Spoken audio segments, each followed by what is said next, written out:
man went over to another Jew at a wedding. He said, "You remember me?" He said, "I don't remember you. Who are you?" He introduces himself. He says, "You were my student. 3rd grade. You were my student." "Yeah. Wow, I haven't seen you in so many years. How is your life? What are you involved in?" He says, "I'm a teacher." He says, "Wow, just like me. What inspired you to become a teacher?" "What inspired me to become a teacher was you." He said, "How did I inspire you to become a teacher?"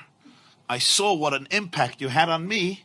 I realized what an impact I can have on children. I decided to go into education." He said, "What type of impact did I have on you?"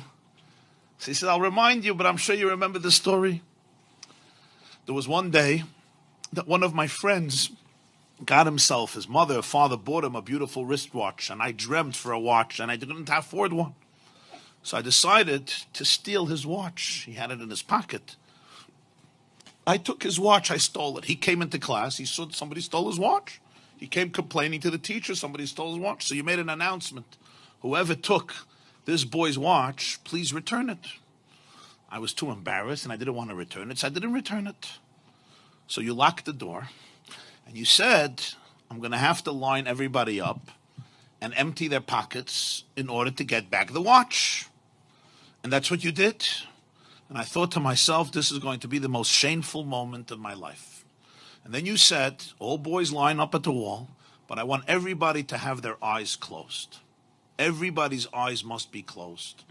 And you went from pocket to pocket, and everybody's eyes were closed. And then you came to my pocket, and you found the watch, and you took it out, and you went through everybody's pockets with everybody's eyes closed. And then you said, "Okay, everybody can open their eyes." You gave the watch back to its owner, and you never, ever said a word to me throughout the entire year. You never mentioned the story. You never mentioned the episode. And when I thought to myself how you saved my dignity that day, instead of being stereotyped as a ganev, as a thief, as a shakran, as a liar, as a no-goodnik, as a despicable child, you really saved my soul. You saved my dignity. And you never mentioned a word, not only to anybody else, not only to the owner, but even to me. It happened, it's over.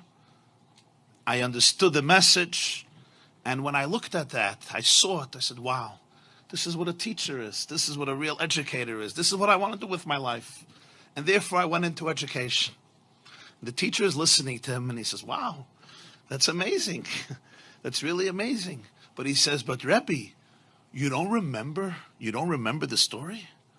Like when you see me and you hear my name, I'm sure you remember the story that I stole the watch and what you did, and you didn't want to embarrass me, so you had everybody's eyes closed.